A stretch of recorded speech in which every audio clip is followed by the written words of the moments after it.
Bonjour à tous, je suis Gabrielle de Le Chien Autrement, éducatrice et comportementaliste canin. Et aujourd'hui, on se retrouve pour parler de la règle des 3D. Donc il y a beaucoup de personnes qui ignorent cette règle, mais elle est très utile pour l'apprentissage chez nos chiens. Donc pour maximiser la vitesse d'apprentissage et pour permettre aux chiens d'avoir un apprentissage efficace. Donc la règle des 3D, c'est très simple à mettre en place. Ça se compose donc, comme son nom l'indique, de 3D. Donc le D de durée, le D de distraction et le D de distance. Ce sont trois facteurs que l'on va pouvoir travailler de manière à ce qu'un apprentissage soit efficace et durable dans le temps. Donc voilà, on va parler un petit peu de ces 3D un à un et comment est-ce qu'on va les mettre en place au quotidien chez nos chiens. Donc prenons un exemple d'apprentissage que l'on va pouvoir mettre en place. Par exemple le assis, c'est quelque chose d'assez simple, d'assez basique, que le chien acquiert vite, mais qui en extérieur, on va avoir souvent tendance à soit devoir répéter, soit devoir s'énerver, soit devoir tout simplement abandonner, parce que dans certaines situations, imaginons au milieu d'une foire, ou quand il y a un autre chien qui passe, ou lorsqu'il y a trop d'odeur au sol, le chien va avoir du mal à le mettre en place, ce signal-là, alors que c'est un signal facile, on va dire même basique, qu'il est totalement capable de le mettre à la maison. Donc le fait qu'il ne le mette pas en place ne va pas être de sa faute, ça va être non plus pas forcément de la vôtre, mais ça va être tout simplement parce qu'il y a une petite lacune, une petite erreur, quelque chose qu'on a laissé de côté dans son apprentissage qui par la suite, malheureusement, va un petit peu brouiller ce signal-là et va amener à ce que le chien ne le mette pas en place dans différentes situations.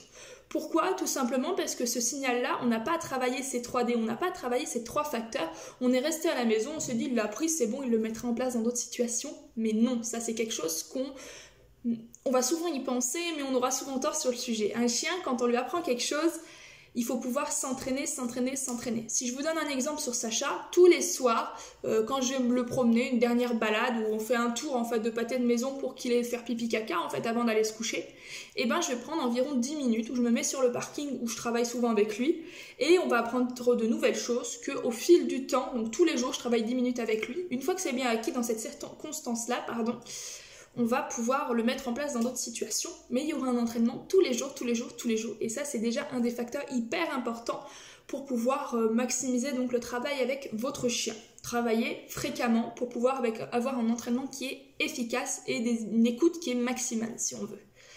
Pour la règle des 3D, donc bien travailler tous les jours, mais en dehors de ça, ça va être vraiment trois facteurs qu'il va falloir prendre en compte pour travailler efficacement. Pourquoi? Tout simplement parce que demander un assis ici ou à 10 mètres, c'est pas la même chose et ça sera beaucoup plus compliqué si je n'entraîne pas mon chien. Demander un assis 10 secondes, ça sera pas la même chose que pendant 10 minutes, ça demandera également un entraînement. Asseoir dans la maison et asseoir au milieu d'une foire, ça sera également pas le même entraînement du tout.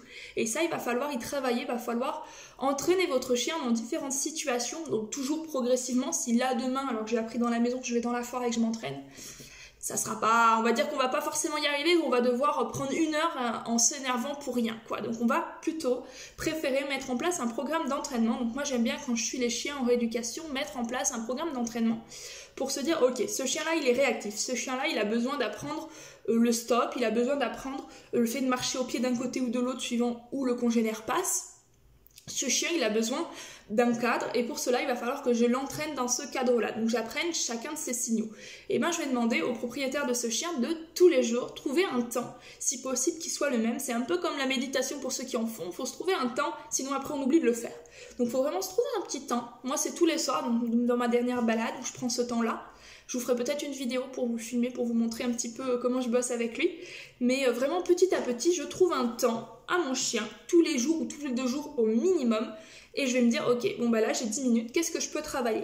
Ok, mon éduc, elle m'a dit, il fallait apprendre le stop parce que ça va me servir dans pas mal de circonstances. Ça peut m'interrompre un comportement, ça peut amener, moi, le stop, vous le verrez par la suite pour ceux qui regarderont la prochaine vidéo sur l'apprentissage du stop.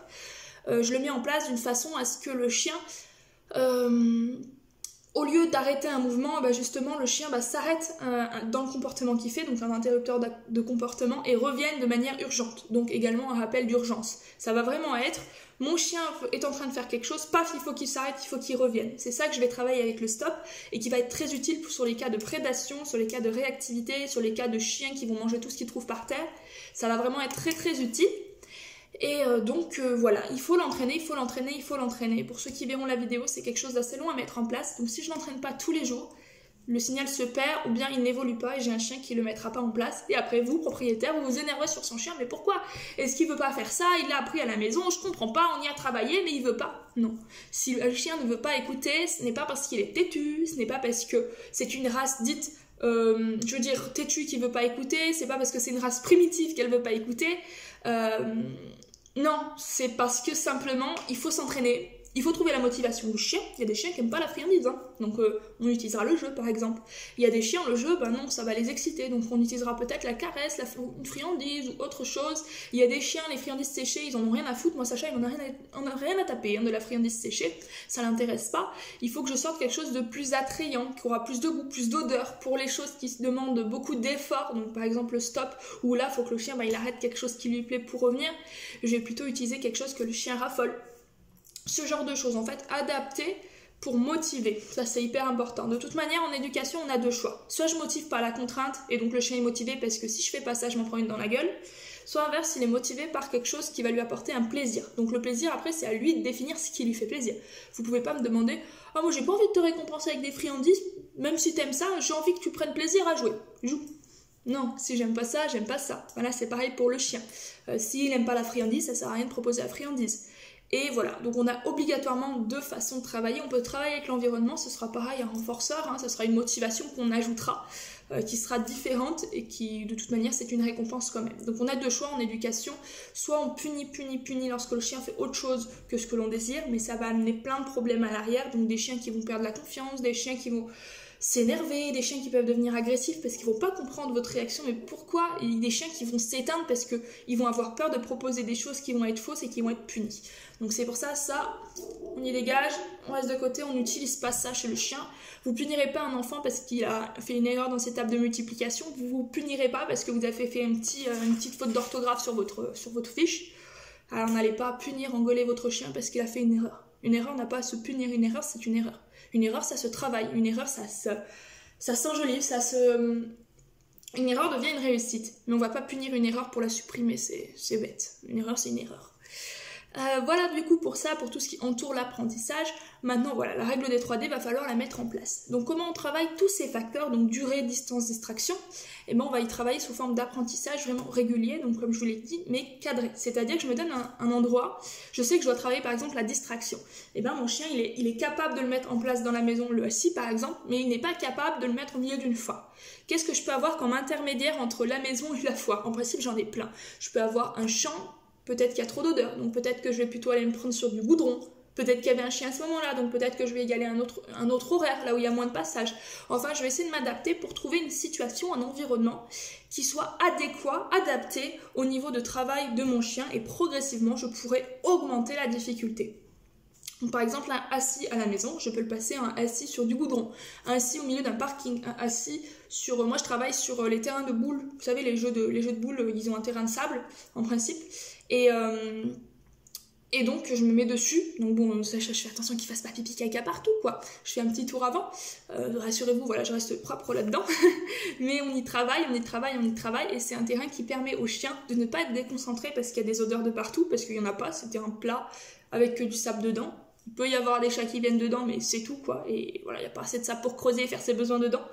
En bref, il n'y a pas beaucoup d'odeurs, pas beaucoup de distractions, et ça me permettra d'y travailler autrement que dans l'herbe où il y a trop d'odeurs et autrement qu'à la maison où c'est trop facile.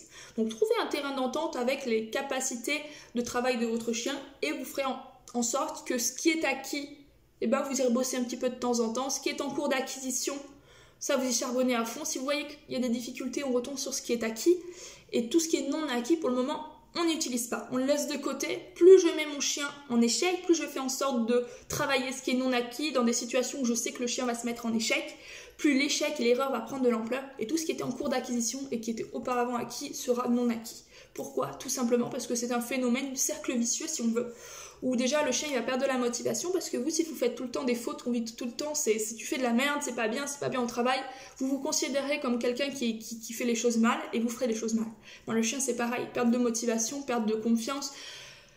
il a juste plus envie de bosser, puis vous allez le brouiller aussi. Mais qu'est-ce que je dois faire? Parce qu'il n'y a rien qui me dit que c'est bon, donc qu'est-ce que je dois faire? Je teste tout jusqu'à ce que je sache qu'il y a un truc qui est bon. Vous voyez, ça peut être très confus pour le chien. Donc travailler ce qui est déjà acquis permettra que ce qui est en cours d'acquisition soit valorisé, et travailler à fond ce qui est en cours d'acquisition. S'il y a une erreur, paf, on n'hésite pas à refaire quelque chose d'acquis, quelque chose de plus facile pour que ça reprenne quelque chose de bien, on va dire, dans ce qui est en cours d'acquisition.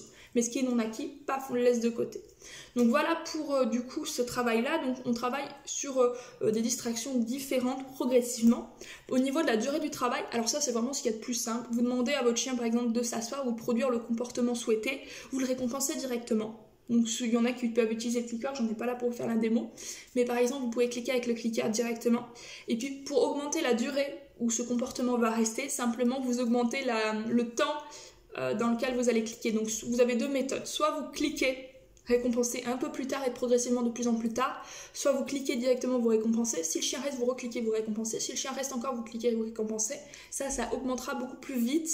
Mais sur certains chiens, ils peuvent se dire « Oh chouette, j'ai la friandise, je me lève », par exemple, quand ils étaient assis. Et là, ça peut amener avoir un chien qui malheureusement du coup se met en échec et on pourra pas récompenser le fait d'être assis puisqu'il s'est levé. Donc ça peut amener des difficultés, donc n'hésitez pas à essayer les deux méthodes.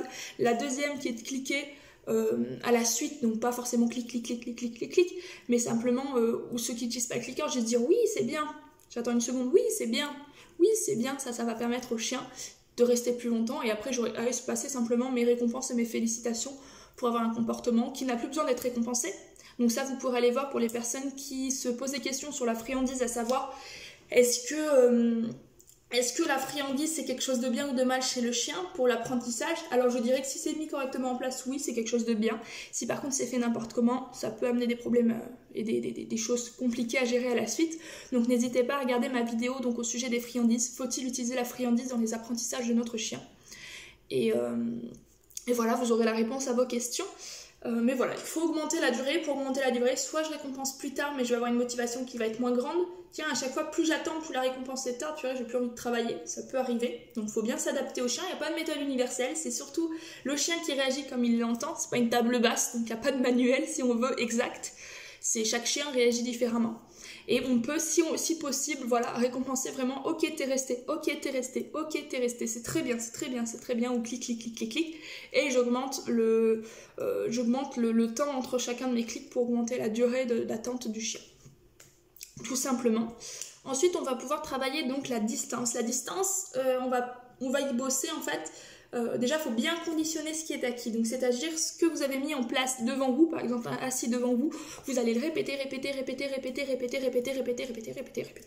pendant plusieurs jours pour que le chien, vraiment, il acquiert ce signal-là. Ok, quand elle dit assis, avec ce signal-là ou sans, il faut que je m'assoie. Ok, c'est ça qu'elle veut, c'est ça, ok. Ensuite, vous allez faire un pas en arrière. Ok, donc si je bouge pas, j'ai une récompense. Donc, vous faites un clic et vous ramenez. Hop, et vous reculez de 2 pas, 3 pas, 4 pas, vous revenez, vous récompensez, etc. Puis plus tard, vous allez prendre une laisse enrouleur. Donc au début, on travaille avec une laisse souple ou avec un enrouleur réglé sur 2-3 mètres, donc pour que le chien soit vraiment avec nous. Puis après, on prendra une laisse enrouleur de 5 mètres à peu près, ou une longe de 5 mètres, ou une longe qu'on pourra raccourcir à 5 mètres. Et on fait en sorte que la distance en fait soit progressive. Donc ça, pour les personnes qui verront le travail avec le stop, c'est assez flagrant l'utilisation de la distance, et ça va être assez important pour tous les apprentissages.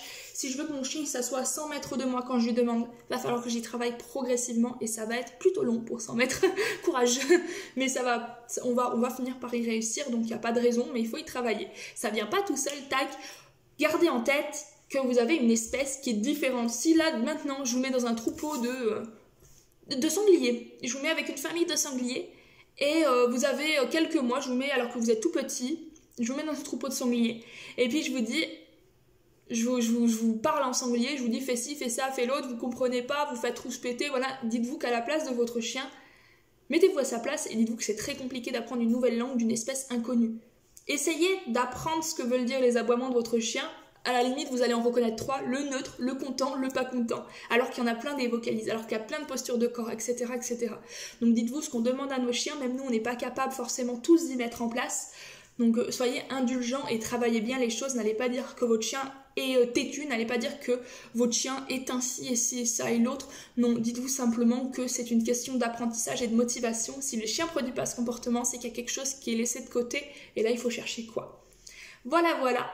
Et bien écoutez, je pense que c'est tout bon pour cette petite vidéo. Si vous avez des questions, vous n'hésitez surtout pas. Moi je vous dis à bientôt. Et puis n'hésitez pas à liker et à partager la publication et à vous abonner si ça vous a plu. Bye bye!